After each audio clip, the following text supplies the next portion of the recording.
പരമോന്നത നേതാവിൻ്റെ മരണത്തിനു ശേഷം അതിശക്തമായ ആക്രമണങ്ങൾ ഇറാൻ തുടരുകയാണ്. ഇന്നും ഈ ആക്രമണങ്ങൾ നിരന്തരമായി ഇസ്രായേലിൻ്റെ എല്ലാ കേന്ദ്രങ്ങളെയും, ജെറൂസലാം, ടെൽ അവീവ്, അതുപോലെ തന്നെ ജാഫ്ന, ഹൈഫ, നിരവധി സ്ഥലങ്ങളെ ഒരേ സമയം ഇറാൻ്റെ മിസൈൽ ആക്രമണം നടന്നുകൊണ്ടിരിക്കുകയാണ്. ഈ ആക്രമണത്തിൽ ശ്രദ്ധിക്കേണ്ട ഒരു കാര്യം, ബെഞ്ചമിൻ നെതന്യാഹുവിൻ്റെ ഓഫീസിനെയും ഓഫീസ് സമുച്ചയത്തെയും ഇറാൻ ലക്ഷ്യം വെച്ചിരിക്കുന്നു എന്നാണ് ഇറാൻ്റെ IRGC ഡിപ്പാർട്ട്മെൻറ്റ് അഥവാ ഇറാൻ റവല്യൂഷണറി ഗാർഡ്സ് കോർപ്സ് ഈ കാര്യം സ്ഥിരീകരിക്കുന്നുണ്ട്. അഥവാ ഈ പരമോന്നത നേതാവിൻ്റെ മരണത്തിന് ഉത്തരവായവരെ, കൊലപാതകത്തിന് ഉത്തരവാദികളായ മുഴുവൻ ആളുകളെയും പ്രതികാരം ചെയ്യുമെന്നുള്ള ഒരു പ്രഖ്യാപനം ഇറാൻ്റെ അടുത്തു നിന്നും വന്നിട്ടുണ്ട്. ഇത് പശ്ചിമേഷ്യയെ ഒന്നാകെ വിറപ്പിക്കുന്ന രീതിയിലാണ് നിലവിലുള്ള സാഹചര്യങ്ങൾ കടന്നു പോകുന്നത്. പ്രത്യേകിച്ചും ഇസ്രായേലിൻ്റെ ഈ നഗരങ്ങളെയൊക്കെ, ജെറൂസലേം അടക്കം നേരത്തെയുണ്ടായിരുന്ന ആക്രമണങ്ങളിൽ, നേരത്തെയുണ്ടായിരുന്ന 12 ദിനങ്ങളെ യുദ്ധങ്ങളിൽ ലക്ഷ്യം വെക്കാത്ത മുഴുവൻ സ്ഥലങ്ങളെയും ലക്ഷ്യം വെക്കുന്നുണ്ട്. ഇറാൻ്റെ സൈനിക മേധാവി ഇന്നൊരു പ്രസ്താവന നൽകിയിരിക്കുന്നത്, ഒരു വീഡിയോ സന്ദേശം നൽകിയിരിക്കുന്നത്, ഇസ്രായേലിലുള്ള മുഴുവൻ പൗരന്മാരും രാജ്യം വിടണമെന്നാണ്, ആ രാജ്യം ഉപേക്ഷിച്ചു പോകണമെന്നാണ്. കാരണം വരും മണിക്കൂറുകളിൽ നിർത്താതെയുള്ള ആക്രമണങ്ങൾ ഉണ്ടാവുമെന്ന് അദ്ദേഹം പ്രഖ്യാപിക്കുന്നുണ്ട്.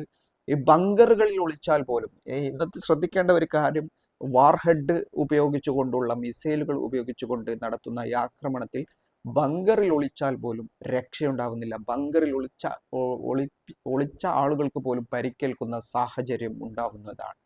അതായത് ഇസ്രായേലിൻ്റെ എല്ലാ മേഖലകളിലും ഈ യുദ്ധം ബാധിച്ചിരിക്കുന്നു. അവിടുത്തെ ഓഫീസുകൾ പ്രവർത്തിക്കുന്നില്ല, സർക്കാർ സംവിധാനങ്ങൾ പ്രവർത്തിക്കുന്നില്ല, അവിടെയുള്ള മുഴുവൻ വിഭാഗങ്ങളും പ്രവർത്തിക്കുന്നില്ല. എന്തിന് ഈ ആക്രമണത്തിൽ കൊല്ലപ്പെട്ടവരുടെ ശവസംസ്കാരം പോലും നേരാവണ്ണം നടത്താൻ കഴിയാത്ത രീതിയിൽ തുടർച്ചയായ ഇറാനിയൻ ആക്രമണങ്ങൾ നടന്നുകൊണ്ടിരിക്കുകയാണ്. ഇന്ന് രാത്രിയും ഈ ആക്രമണങ്ങൾ അതിശക്തമായി തുടരുമെന്നാണ് പ്രതീക്ഷിക്കപ്പെടുന്നത്. ഇറാൻ്റെ മന്ത്രാലയം, രാഷ്ട്രീയ നേതൃത്വം ഈ കാര്യം വ്യക്തമാക്കുന്നുണ്ട്. അഥവാ പറഞ്ഞു വരുന്നത് വെച്ച് ഈ ലെബനനിൽ നിന്നും ഇപ്പോൾ ഇസ്രായേലിലേക്ക് റോക്കറ്റ് ആക്രമണം ഉണ്ടായിരിക്കുകയാണ്. ഹൈഫയിലേക്കാണ് ഈ റോക്കറ്റ് വന്ന് പതിച്ചിട്ടുള്ളത്. ഹിസ്ബുള്ളയാണ് ഇതിൻ്റെ പിന്നിലെന്ന് ആണ് മനസ്സിലാക്കാൻ കഴിയുന്നത്. ഇതിന് പ്രതികാരമായി ബൈറൂത്തിൽ വ്യാപകമായ ബോംബിംഗ്, ലെബനനിൽ വലിയ രീതിയിലുള്ള ബോംബിംഗ് ഇസ്രായേൽ നടത്തുന്നുണ്ട്. കരയിലൂടെ ഒരു ആക്രമണം, അധിനിവേശം ലെബനിലേക്ക് നടക്കുമെന്ന് പ്രതീക്ഷിക്കപ്പെടുന്നു. 1,00,000 സൈനികരെ വിന്യസിച്ചുകൊണ്ടുള്ള കരയാക്രമണം നടത്തുമെന്ന് പ്രതീക്ഷിക്കപ്പെടുന്നുണ്ട്. ഇത് ഹിസ്ബുള്ളയെ ലക്ഷ്യം വെച്ചാണ്. പക്ഷേ ഇറാന്റെ ആക്രമണങ്ങൾ തുടർച്ചയായി ഇസ്രായേലിൽ നടന്നുകൊണ്ടിരിക്കുന്നു എന്നുള്ളതാണ്. ഡിമോണിയ എന്ന അവരുടെ ആണവ റിയാക്ടറിലേക്കുള്ള ആക്രമണം കൂടി ഇന്ന് സ്ഥിരീകരിക്കപ്പെടുന്നുണ്ട്. അഥവാ ഇസ്രായേലിന്റെ എല്ലാ മേഖലകളിലും ഇപ്പോൾ യുദ്ധമുഖത്താണ്. ബെഞ്ചമിൻ നെതന്യാഹുവിനെ ടാർഗറ്റ് ലക്ഷ്യമാക്കി ഇറാന്റെ സൈനിക വൃത്തങ്ങൾ തന്നെ കാര്യങ്ങൾ വ്യക്തമാക്കിയിരിക്കുകയാണ്.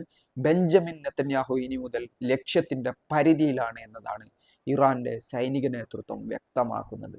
അതായത് ഇസ്രായേലി പ്രധാനമന്ത്രി ബെഞ്ചമിൻ നെതന്യാഹു ഇപ്പോൾ എവിടെയാണെന്ന് അറിയില്ല. പ്രസ്താവനകൾ വരുന്നില്ല, വീഡിയോകൾ വരുന്നില്ല, അദ്ദേഹം രംഗത്ത് പ്രത്യക്ഷപ്പെടുന്നില്ല. പക്ഷേ അദ്ദേഹം തങ്ങളുടെ ലക്ഷ്യങ്ങളുടെ പരിധിയിലായിരിക്കുമെന്ന് ഇറാൻ ഇപ്പോൾ വ്യക്തമാക്കിയിരിക്കുകയാണ്.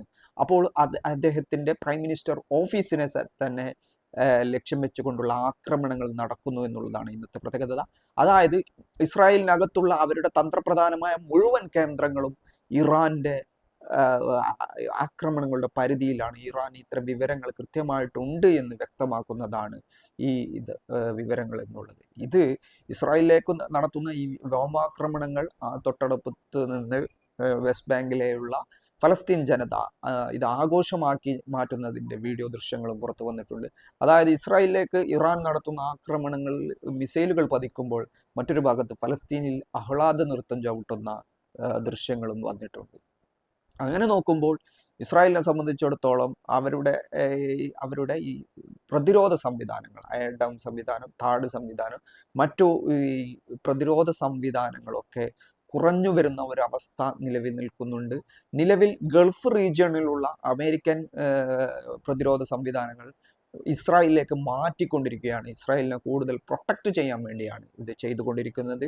അങ്ങനെ വരുമ്പോൾ പോലും ഇത് കനത്ത ആക്രമണമാണ്. ഒരിക്കലും അമേരിക്കയും ഇസ്രായേലും ഇത്തരം ഒരു കനത്ത ആക്രമണം ഇറാന്റെ അടുത്തു നിന്ന് പ്രതീക്ഷിക്കുന്നില്ല എന്നാണ് വ്യക്തമാവുന്നത്.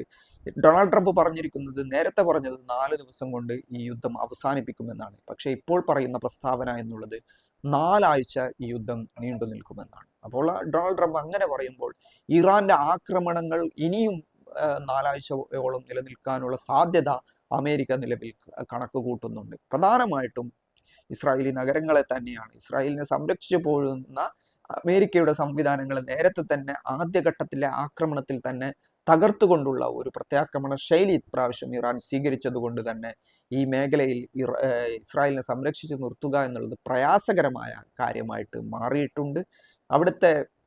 അവിടെയുള്ള ഇന്ത്യക്കാരടക്കമുള്ള ആളുകളെ സംബന്ധിച്ചിടത്തോളം ഇത് പ്രശ്നങ്ങൾ ഉണ്ടാക്കുന്നു. പലരും അവിടെ ഓഫീസ് പ്രവർത്തിക്കുന്നില്ല, മറ്റു നിരന്തരമായി ബങ്കറുകളിലേക്ക് മാറേണ്ടി വരുന്നു എന്നുള്ള സാഹചര്യങ്ങളിൽ നിൽക്കുന്നുണ്ട്. രാത്രികൾ കേന്ദ്രീകരിച്ചാണ് പ്രധാനപ്പെട്ട ആക്രമണങ്ങൾ നടക്കുന്നത്.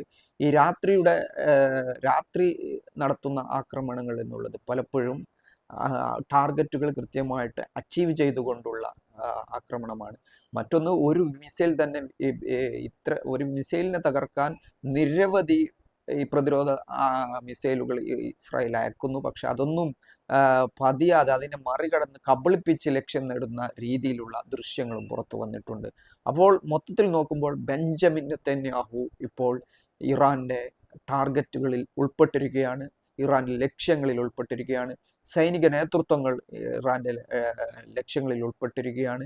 ഇസ്രായേലിന്റെ പ്രധാനപ്പെട്ട കേന്ദ്രങ്ങളൊക്കെ അവരുടെ വിവരശേഖരണത്തിന്റെ ഭാഗമായി ശേഖരിച്ച് വെച്ചതിന്റെ അടിസ്ഥാനത്തിൽ മുഴുവൻ നഗരങ്ങളിലും, ഹൈഫയിലും ടെൽ അവീവിലും ജെറൂസലേമിലും കാരിയത് ഷംനയിലും ഇങ്ങനെ ഓരോ മേഖലകളിലും നിരന്തരമായ ആക്രമണമാണ് ഈ ദിവസങ്ങളിൽ പ്രതീക്ഷിക്കപ്പെടുന്നത്.